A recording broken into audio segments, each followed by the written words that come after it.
નમસ્કાર દોસ્તો, સુપ્રભાતમ. મંગલાચરણના આજના આ પ્રસંગમાં, આજની આ મંગલ સવારે આપના ઈષ્ટદેવનું સ્મરણ કરી સત્યને હૃદયે ધરી પરમ આનંદ ને સમગ્ર હૃદયના અંદર અને શરીરના અસ્તિત્વના અણુએ અણુમાં ભરી આપણે આજની આ સુપ્રભાતને આવકારીએ અને આપણું જીવન આનંદમય રીતે આપણી સાથે જોડાયેલા સૌ કોઈ નિર્મળ આનંદને પ્રાપ્ત થાય, સૌ સુખી થાય, સૌનું કલ્યાણ થાય, તે મંત્રનું રટન કરીએ. જે મંત્ર કહે છે, સર્વત્ર સુખિના સંતુ, સર્વે સંતુ નિરામયા, સર્વે ભદ્રાણી પશ્યંતુ, મા કશ્ચિત દુઃખ ભાગ ભવેત. સર્વત્ર સુખિના સંતુ, સર્વે સંતુ નિરામયા, બધા જ સુખી થાવ, બધા જ નિરામય એટલે તંદુરસ્ત રહો. સર્વે ભદ્રાણી પશ્યંતુ, બધા જ શુભ ફળ પામો.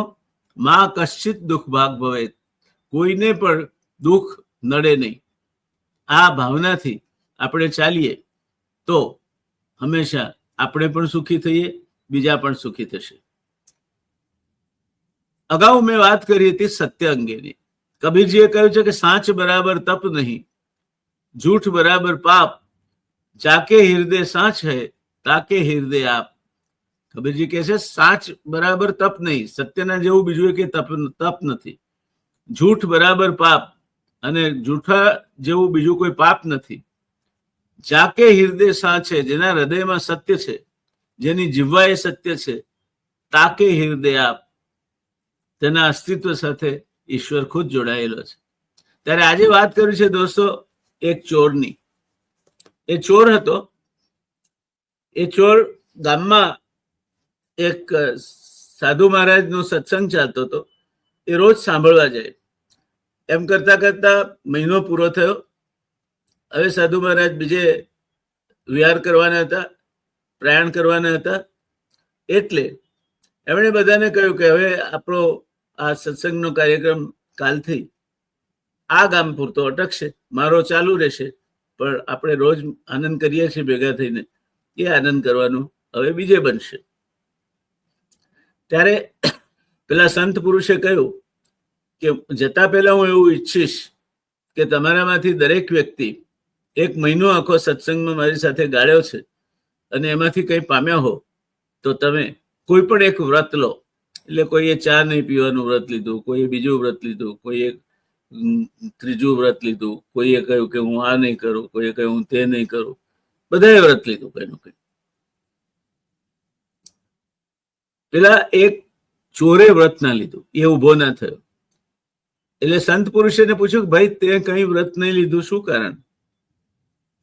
કે મારી પાસે વ્રત લેવા જેવું કશું છે જ નહીં, હું જ માંડ કરીને મારું જીવતર જેવું છું, ત્યાં વ્રત લઈને શું કરું?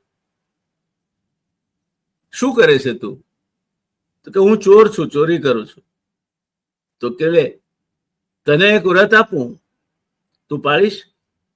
તો કે આ ચોરી કરવાનું છોડી નહીં શકું, કારણ કે એ વગર હું ભૂખે મરીશ. એ સિવાયનું કોઈ વ્રત પાળી શકાય હશે તો પાડીશ. તો પેલા સંત પુરુષે કહ્યું તારે સાચું બોલવું. પેલા ચોરે વિચાર્યું કે આમાં કઈ ગુમાવવાનું તો છે નહીં સાચું બોલવામાં. સારું કે આજથી વ્રત લીધું, હું સાચું બોલીશ. એટલે પેલા સંત પુરુષે એમનું નામ પાડ્યું સત્યવ્રત. સત્ય બોલવાનું જેને વ્રત લીધું છે તે સત્યવ્રત. એમણે કહ્યું કે આજથી તારું નામ સત્યવ્રત રહેશે.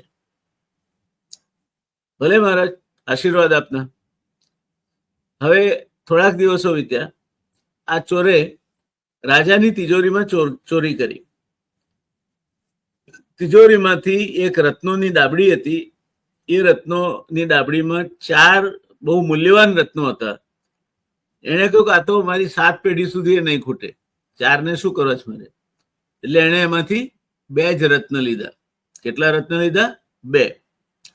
એ રત્ન લઈને બહાર નીકળતો હતો ત્યાં રાજા, પહેલાના જમાનામાં રાજાઓ રાત્રિચર્યા કરવા નીકળતા. પોતાના નગરમાં બધા સુખી છે કે નહીં, કોઈ બીજા ધંધા ચાલે છે, કોઈ ચોરી બોરીનો ઉપદ્રવ છે, તો રાત્રે અંધાર પછડામાં કાળો ધાબળો ઓઢી અને રાત્રિ ચરવા રાજા નીકળેલા.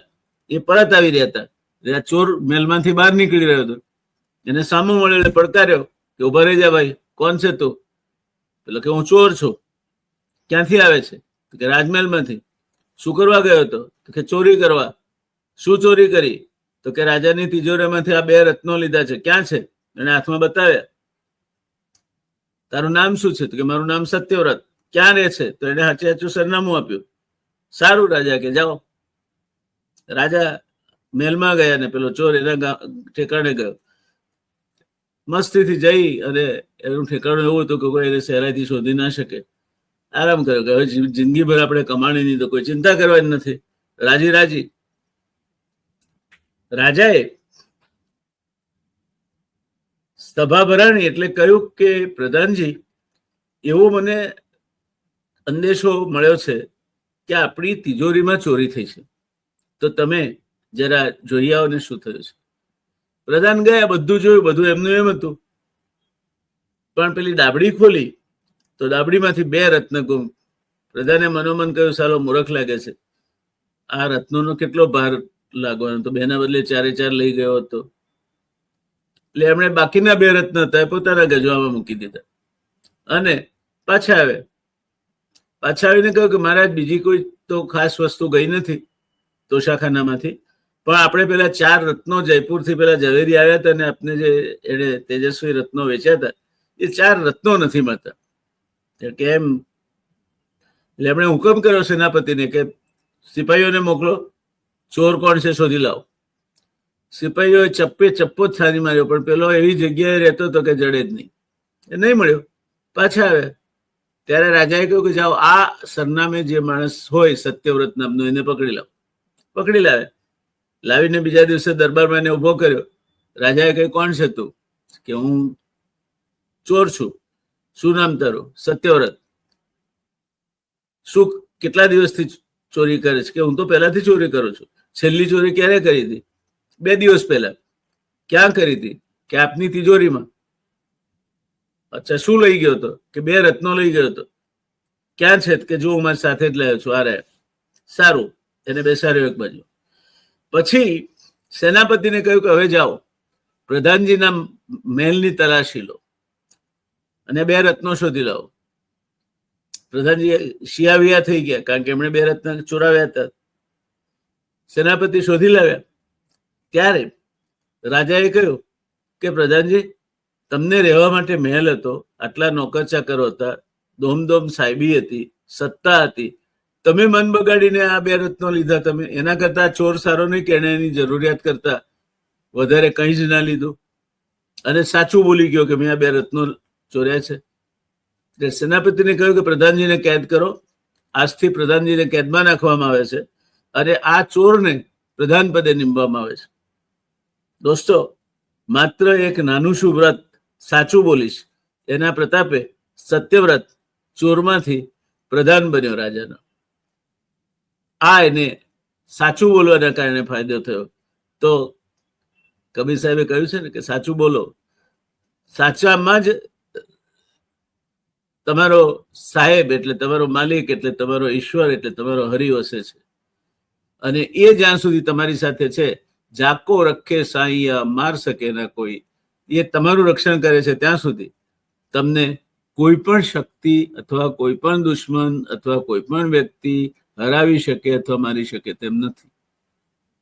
માટે આપણે ભગવાનની સામે ઉભા રહીને એક સંકલ્પ કરીએ. ભૂલે છો કે તમે બધું જ સાચું બોલશો એવું નહીં કરી શકાય તેમ હોય, તો એટલો તો સંકલ્પ કરો કે હું મારા પરિવાર સાથે જૂઠું નહીં બોલું, મિત્રો સાથે જૂઠું નહીં બોલું. બસ આટલો નાનો સંકલ્પ, આખી દુનિયાને મૂર્ખ બનાવજો. આટલો નાનો સંકલ્પ કરશો ને, એમાં તો તમે ભવસાગર તરી જશો. એ સત્યની તાકાત છે. એ સત્યની તાકાતે ગાંધીને ગાંધી બનાવ્યા. ને તો ગાંધીજી બધું જ કરતા હતા બાળપણમાં. એમણે સોનાનું કડું કાપીને ચોરી પણ કરી હતી, ભસ્ત્રીગમન પણ કર્યું હતું, ભ્રષ્ટાચાર પણ કર્યો હતો, નશો પણ કર્યો હતો. પણ એ ગાંધીજી એક રામ નામ, જેમને અંધારામાં જતા બીક લાગતી હતી, અને એમની જે નોકર બહેન હતી રંભા, એણે એમને શીખવાડ્યું હતું કે તને બીક લાગે ત્યારે રામ નામ દેવું. એટલે ગાંધીજી રામ નામની સ્મરણ કરતા કરતા જતા હતા, અંધારામાં કોઈ દિવસ બીક લાગતી નહોતી. ત્યારથી રામ નામની તાકાતની એમને ખ્યાલ આવી ગયો. એટલે એક રામ નામ અને બીજું સત્ય. અને એટલે એમણે 11 મહાવ્રત જે કયા છે એ 11 મહાવ્રત હવે દોસ્તો નોંધી લેજો. આની સમાપ્તિમાં આજે મારે તમને કહેવા છે, સત્ય અહિંસા ચોરી ન કરવી, સત્ય અહિંસા ચોરી ન કરવી, વણ જોઈ તો નવ સંગરવું, બ્રહ્મચર્ય ને જાતે મહેનત કોઈ અડે ના અબડાવું, અભય સ્વદેશી સ્વાર્થ ત્યાગને સર્વ ધર્મ સરખા ગણવા, એ 11 મહાવ્રત સમજી નમ્ર પડે દ્રઢ આચરવા, એ 11 મહાવ્રત સમજી નમ્ર પડે દ્રઢ આચરવા. દોસ્તો આજે ખજાનાની ચાવી આપી દીધી તમને. સત્ય અહિંસા ચોરી ન કરવી, વણ જોઈતું નવ સંગરવું, બ્રહ્મચર્યને જાતે મહેનત કોઈ અડે ના અબડાવું, અભય સ્વદેશી સ્વાર્થ ત્યાગ ને સર્વ ધર્મ સરખા ગણવા, એ 11 મહાવ્રત સમજી નમ્ર પડે દ્રઢ આચરવા. આટલા 11 વ્રતોનું આચરણ તમે કરો ને, જિંદગી તરી જવાય, તમને કોઈ જ ચિંતા રહે નહીં. એક ફિલોસોફરે એવું કહ્યું છે કે આ દુનિયામાં ભગવાને દરેક માણસ માટે પૂરતું બનાવ્યું છે. there is sufficient to meet with everybody's need, but the resources are not sufficient to meet with everybody's greed. તમારી ગ્રીડ એટલે લોભને પહોંચી વળવા માટે આ દુનિયા સક્ષમ નથી. લોભ ન કરીએ, ખપ પૂરતું વાપરીએ, ખપ પૂરતું કમાવાની ચિંતા કરીએ.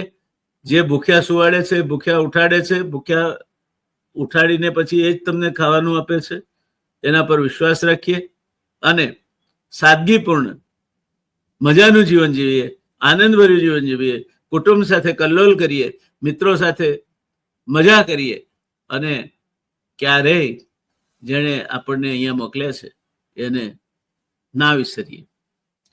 હંમેશા પ્રાર્થના કરીએ, ઓ ઈશ્વર ભજીએ તને, મોટું છે તુજ નામ, ગુણ તારા નિત ગાઈએ, થાય અમારા કામ, હેત લાવી હસાવતું સદા રાખ દિલ સાફ, ભૂલ કદી કરીએ અમે તો પ્રભુ કરજે માફ, તો પ્રભુ કરજે માફ. ઓમ નમઃ શિવાય. શંભો હર, શંભો હર, શંભો હર. ખૂબ ખૂબ શુભકામનાઓ. તમારો દિવસ મંગલમય વીતે, નિજાનંદની મસ્તીમાં મસ્ત રહી તમે આખો દિવસ વિતાવો. સાંજે પાછા પંખી મેળામાં પાછા ફરી કુટુંબ સાથે આનંદ કલ્લોલ કરતા તમારો વાળું કરો અને હરેક નું નામ લેતા લેતા નિંદ્રાને આધીન થઈ જાઓ. ખૂબ સરસ ઊંઘ આવે તમને ને બીજા સવારે પાછા મંગલાચરણ સાંભળવા માટે એટલા જ તાજો તરાજા થઈને ઉઠો એવી તમારા દોસ્ત ડોક્ટર જયનારાયણ વ્યાસની શુભકામનાઓ. આવજો દોસ્તો.